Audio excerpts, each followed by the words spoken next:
The envelope was a pale gray, the kind used for legal notices and sympathy cards. My mother slid it across the marble table with 2 fingers. The paper made a dry, precise sound against the stone, sharp enough to cut through the piano music drifting from the bar and the polite applause from nearby tables.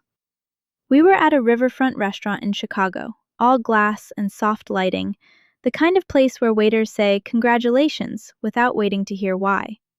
My mother smiled, not warmly, carefully. Her face barely moved. "Your graduation gift," she said, loud enough for a couple at the next table to glance over. My brother Lucas lifted his phone and angled it toward me, already live, already narrating. He framed my face the way people do when they expect a reaction worth sharing. 2 hours earlier, I'd accepted my MBA diploma, the same degree my family had dismissed for years because it wasn't law, because it wasn't Lucas's path, because it didn't fit the story they preferred to tell about us. I slid a finger under the flap, expecting a card, maybe a stiff note, something to mark the occasion. Inside were 3 pages, heavy paper, black ink. Notice of termination of family affiliation. My father cleared his throat and began speaking, settling into the tone he used for boardrooms and family dinners alike. He talked about discipline, about character, about how people only grow when they're pushed out of comfort. He read the reasons aloud as if they were quarterly losses. My refusal to work unpaid for his failing logistics company. My refusal to marry Mark, a pharmaceutical sales rep my mother had vetted like a candidate. They believed this would work. Cut the insurance, strike my name from the will, demand I drop the family name, wait for me to come back quieter. Lucas was smiling. My father sounded confident. They didn't know that for 3 years, under my grandmother's surname, I'd been building something else. Or that Emro & Systems had signed its largest Midwestern transportation contract that morning. I folded the papers neatly and placed them back in the envelope. "Thank you for setting me free," I said. I stood, left the check on the table, and walked out into a silence no one rushed to fill. Their lesson ended there. Mine had already begun. The Hale house was built to impress people who never stayed long. Limestone exterior, iron gates that hummed when they closed, rooms arranged to look untouched even when they were used daily. Every dinner followed the same choreography. Vivian chose the wine, Richard chose the topics. Lucas arrived late and was forgiven.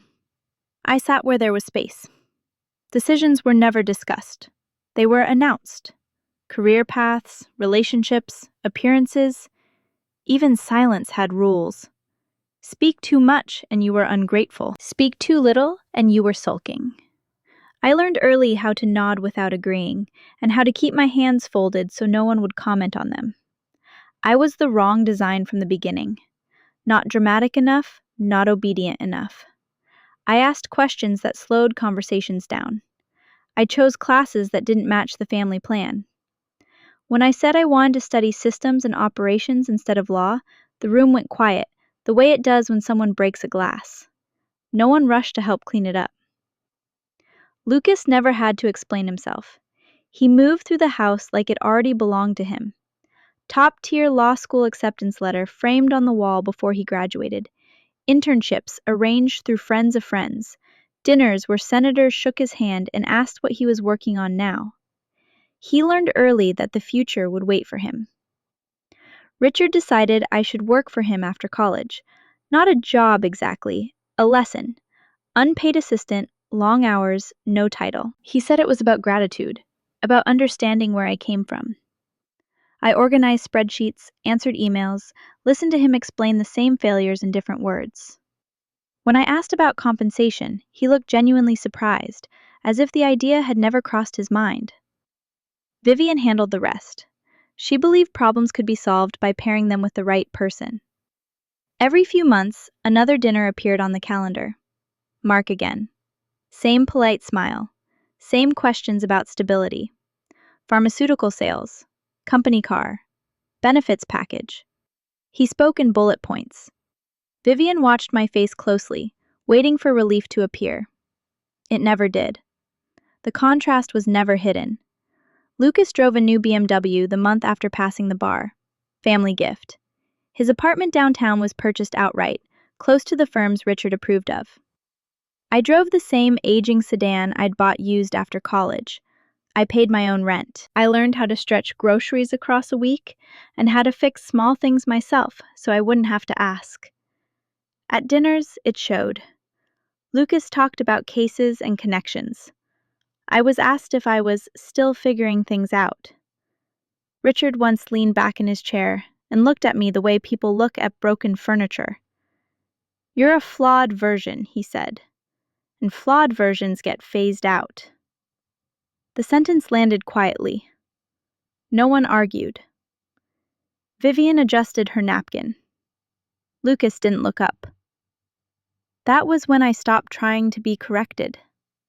I took a different name. I worked nights after the office closed. I learned how systems fail and how they can be rebuilt without noise. While Lucas practiced speeches, I built frameworks. While dinners continued without me, I kept going. By the time they noticed the distance, they mistook it for defiance. They thought pressure would fix it. They didn't understand that I wasn't leaving. I was already gone. My grandmother, Margaret Rowan, never raised her voice. She didn't need to.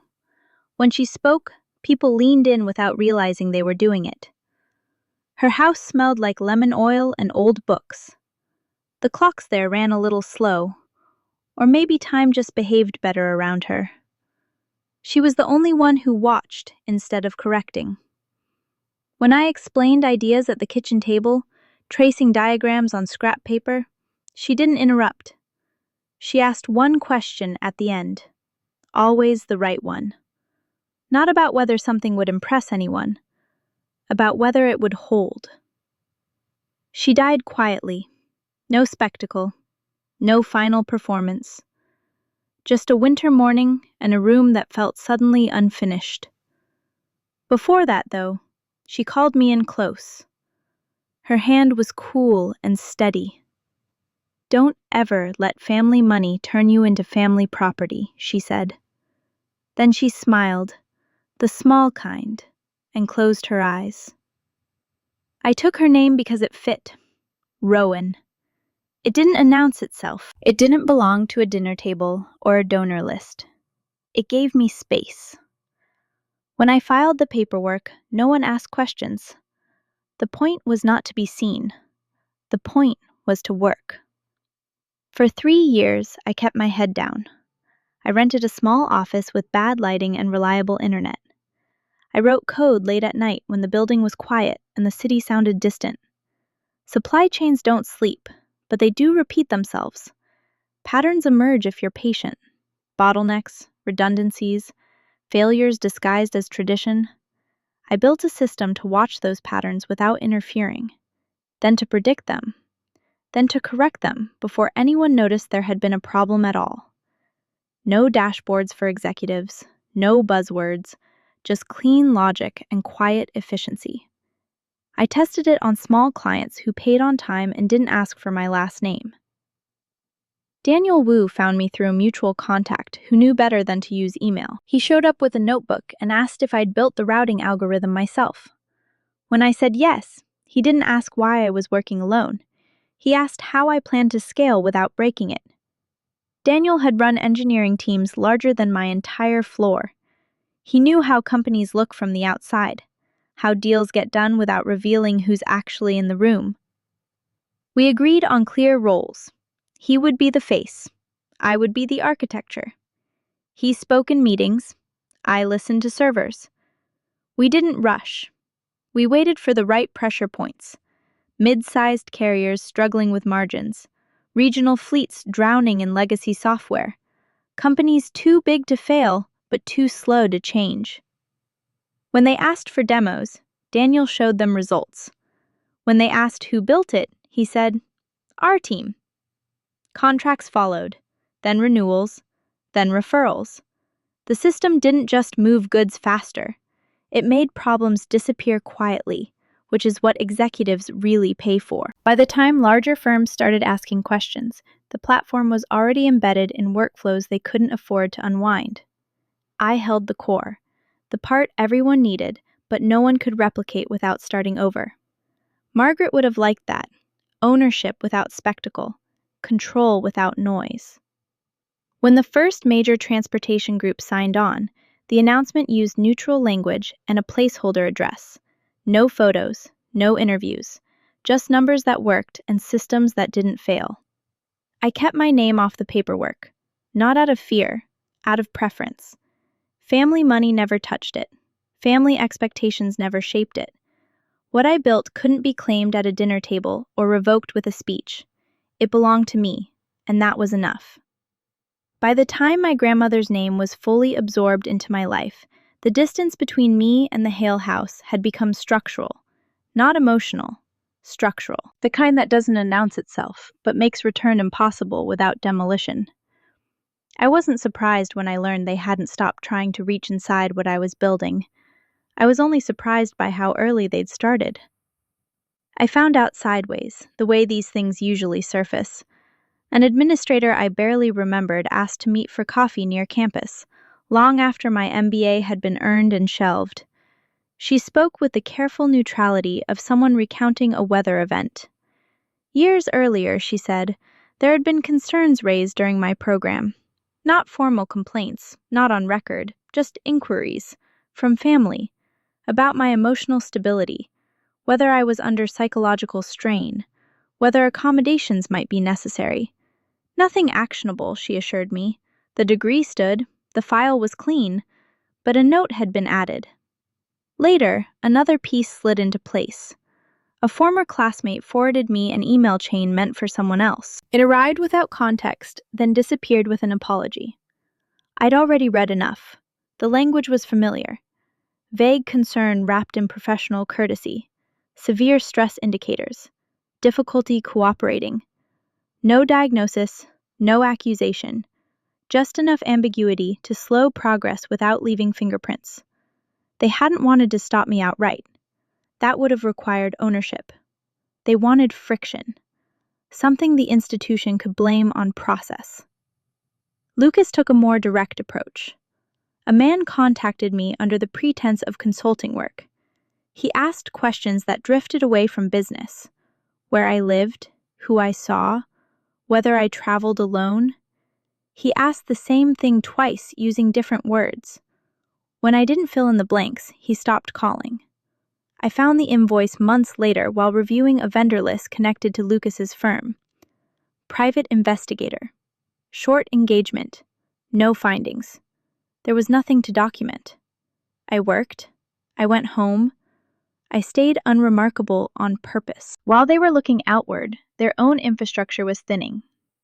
Hale Logistics was running on systems no one wanted to admit were obsolete. Fixes layered on fixes. Exceptions treated as strategy. I'd warned Richard once, quietly, with charts instead of opinions. He laughed and waved it off during dinner. Childish ideas, he said. Real companies don't run on toys. The failures didn't announce themselves. They accumulated. Missed shipments, inventory that didn't reconcile, contracts quietly rerouted to competitors with cleaner data and faster response times. Richard blamed the market. Lucas blamed regulation. Vivian blamed tone. No one blamed the system. I didn't offer again.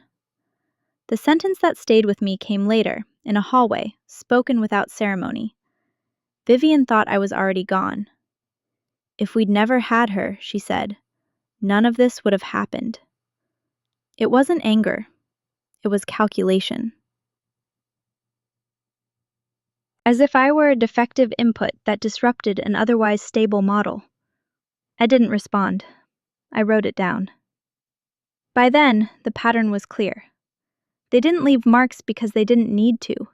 They relied on implication, on authority, on the assumption that institutions would lean their way if nudged gently enough.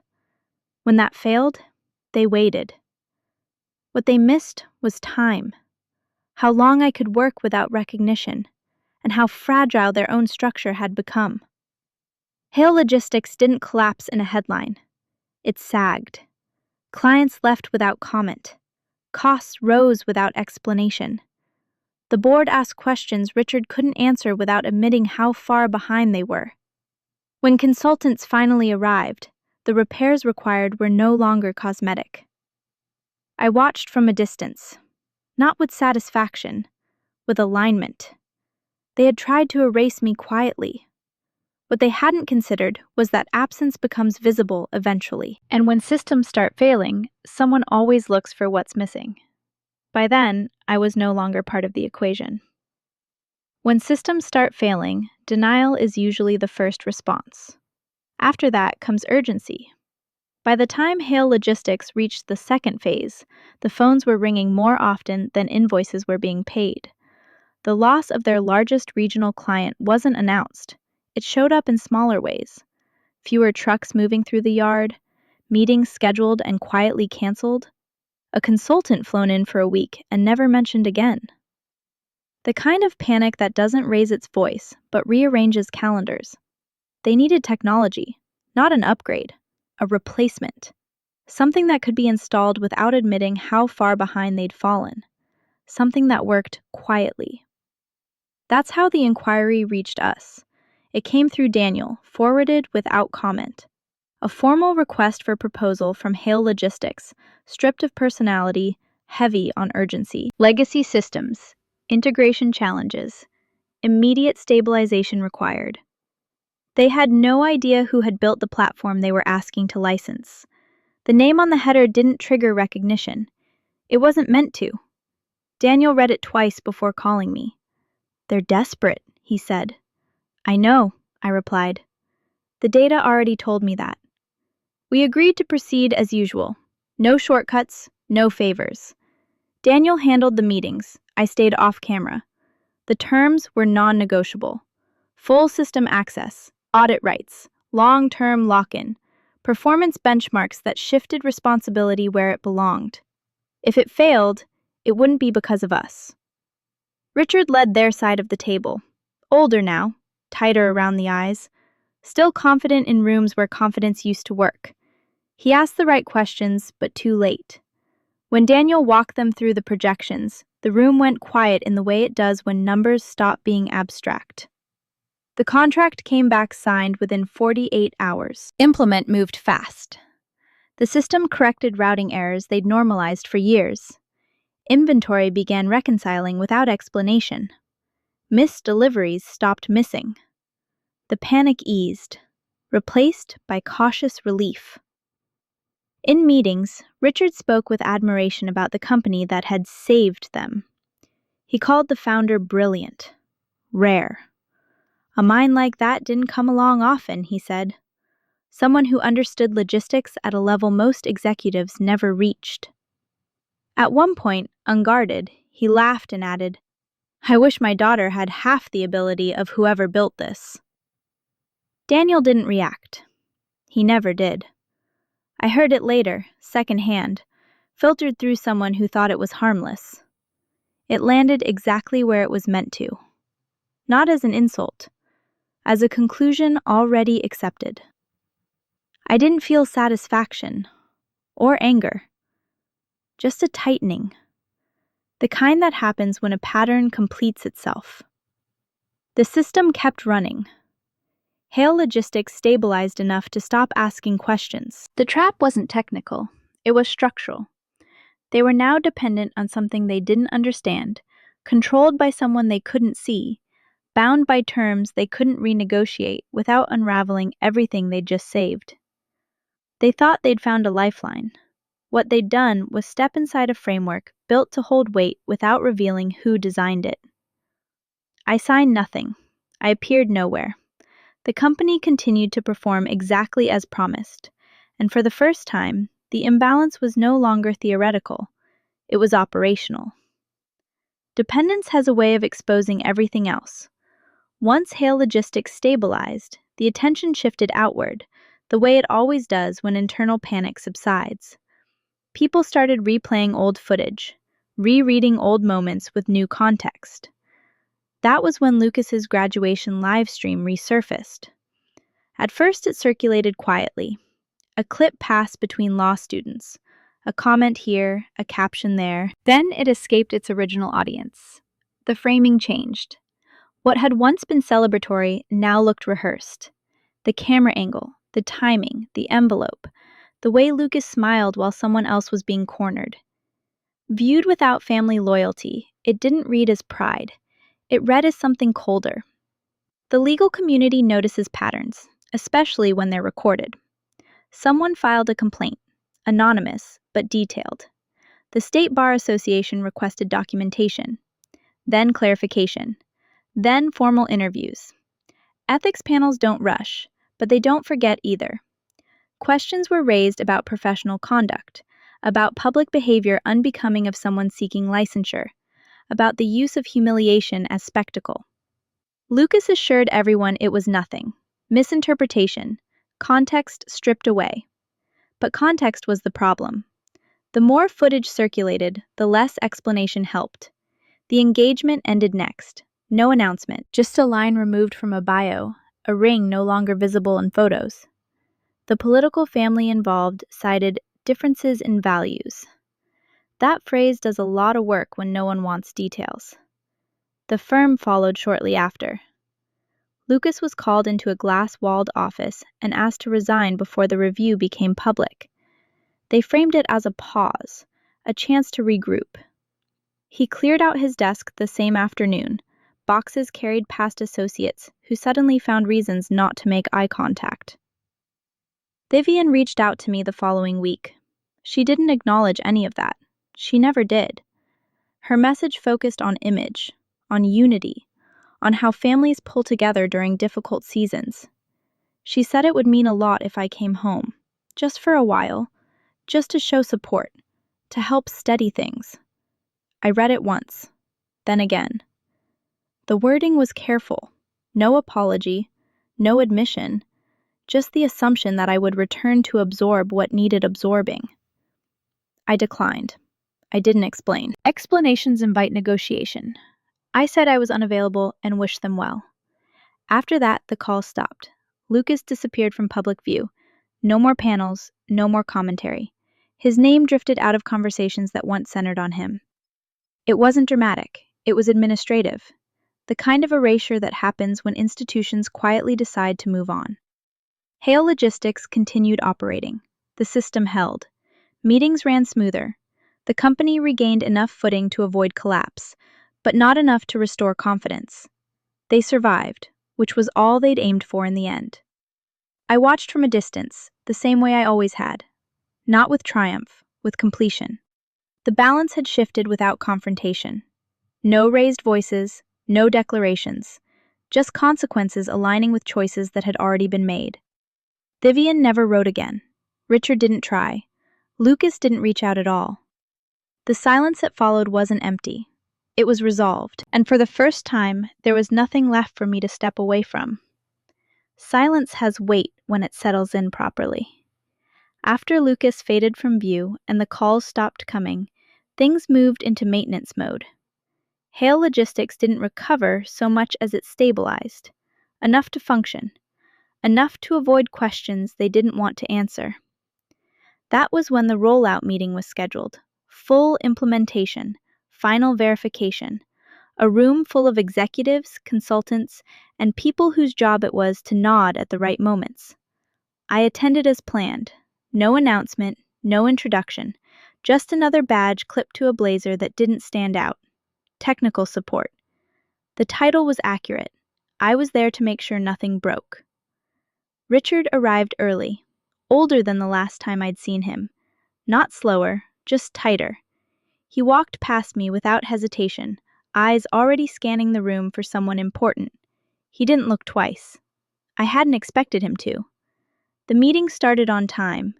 Daniel led it, calm and precise, answering questions that came too late to change anything. Charts, benchmarks, stability metrics. Heads nodded, pens moved, relief disguised as scrutiny. Halfway through, Richard leaned back in his chair and folded his arms. "I'd like to meet the person who actually built this," he said. "The one who understands it." Daniel paused, just long enough to make the room notice. "They're here," he said. There was a brief silence while people looked around, trying to match titles to faces. I felt it before I moved, the slight shift in air, expectation looking for somewhere to land. I stood.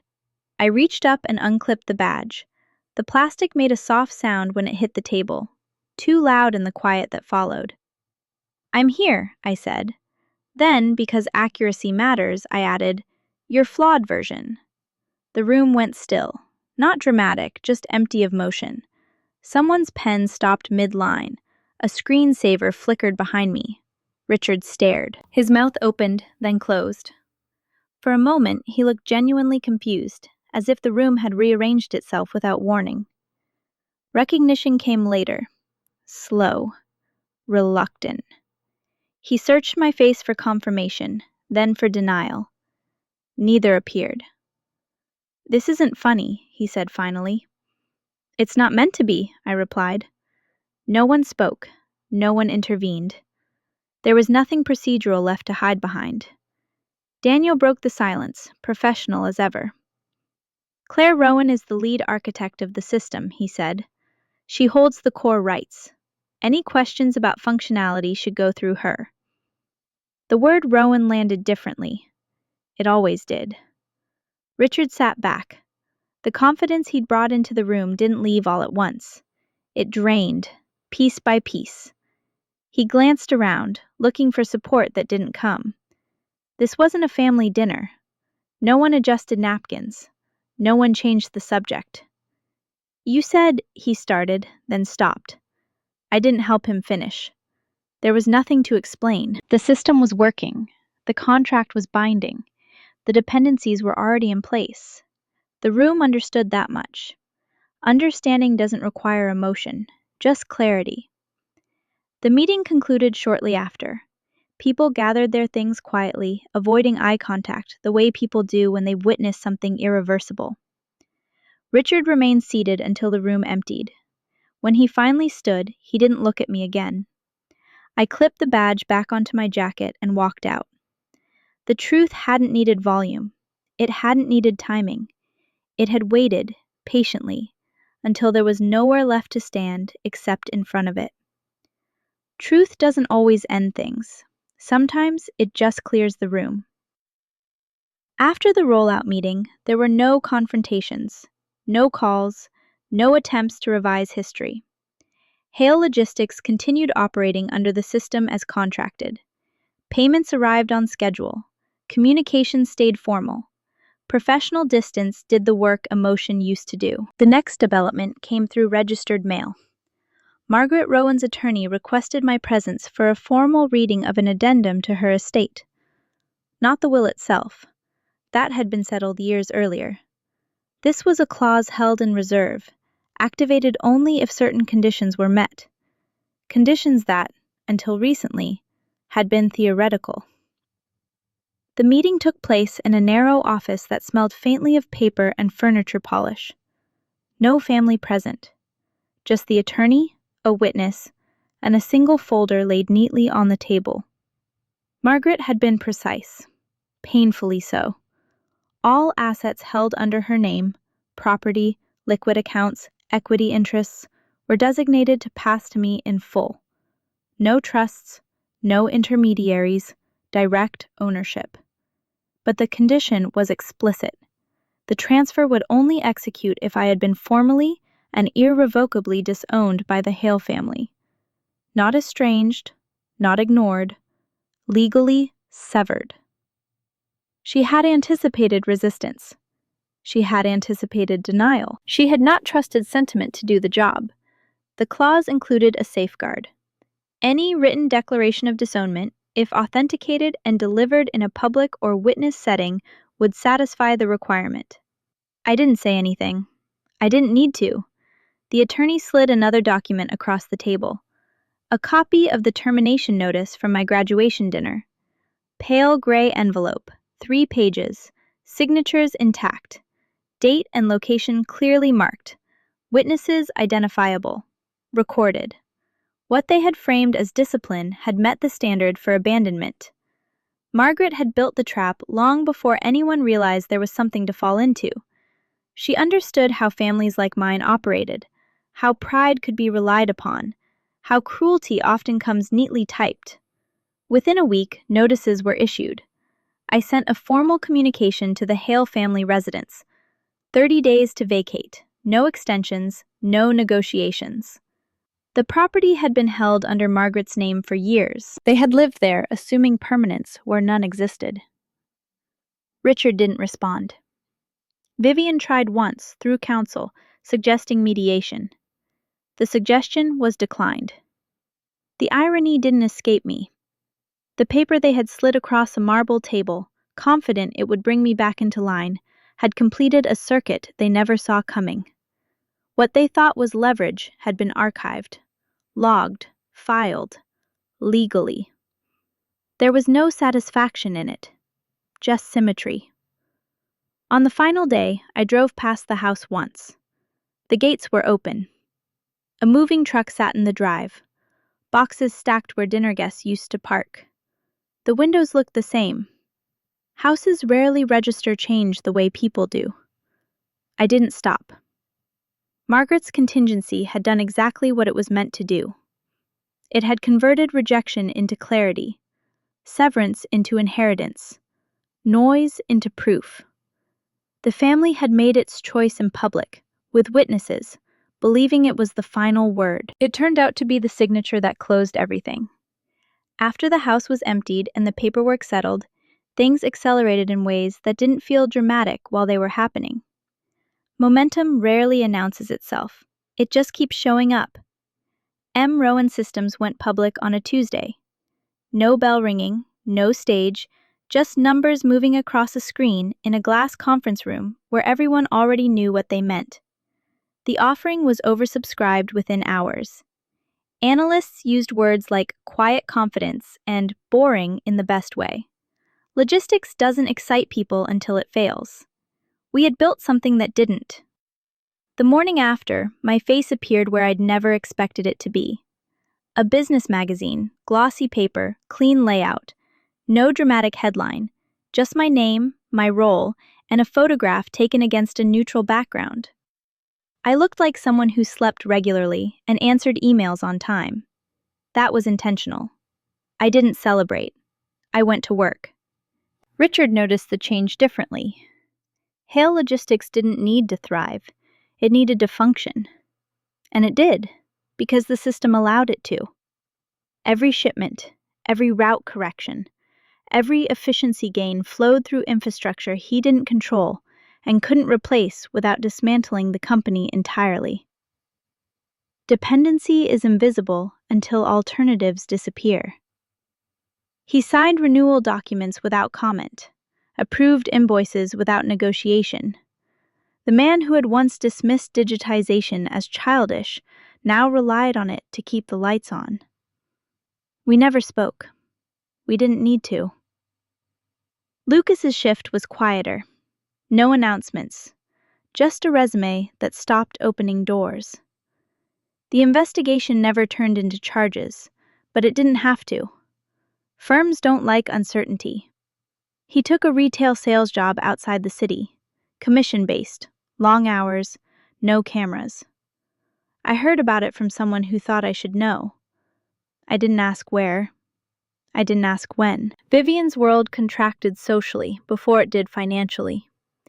Invitations slowed. Lunches stopped being returned. Her name fell out of conversations that once circled around her. People like distance when it arrives early enough to be useful.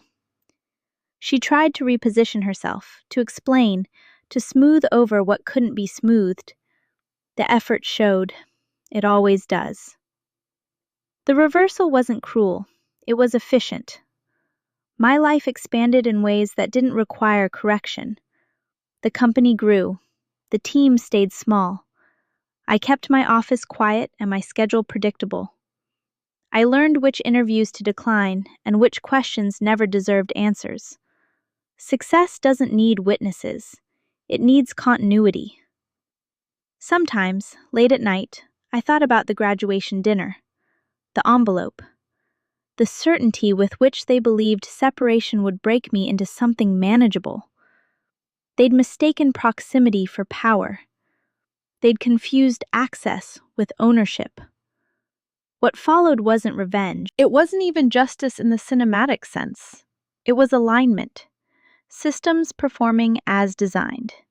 Inputs producing outputs without regard for intention. I didn't rise because they fell.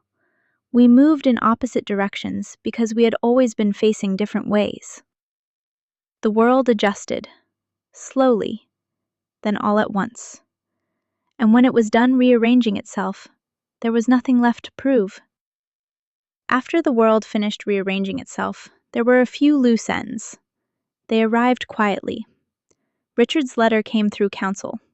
Heavy paper, formal language.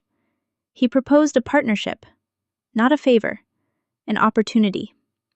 He framed it as pragmatic, two entities with aligned interests, experience meeting innovation. He avoided personal language entirely, as if that had never existed between us. My response went back the same way it arrived, through a lawyer. Short, polite, final. No. There was nothing to negotiate. The system already worked. Distance was part of its design. The meeting I didn't plan happened a month later. A small cafe near the river. I was waiting for an espresso. He was already there, seated by the window, reading something he didn't turn the page on. I recognized him before he looked up. Older again. The posture more tentative than I remembered. He said my name. I walked past him like I hadn't heard it. Not out of anger, out of habit. People become strangers when you stop filling in the space they expect you to occupy. I ordered my coffee. I paid. I left. The glass door closed behind me with the same soft finality it always had. The house didn't stay empty long. Margaret's property was transferred into a foundation that already existed on paper, but had never needed to operate. A quiet fund for young people who had been cut loose early. Legal support, temporary housing, tuition assistance, no branding, no donor wall, just structure. I signed the documents in an office that overlooked nothing remarkable. The house would change hands again. Its rooms would hold different conversations. That felt appropriate. My family now fits around a table that doesn't need a seating chart. People who ask questions because they're curious, not because they're testing alignment. We share work, meals, silence.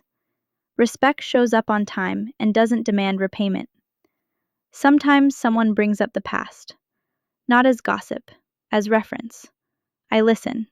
I don't correct them. The details matter less than the pattern. The thing about endings is that they rarely announce themselves. They taper. They settle. They become background. What remains is what was always there once the noise clears.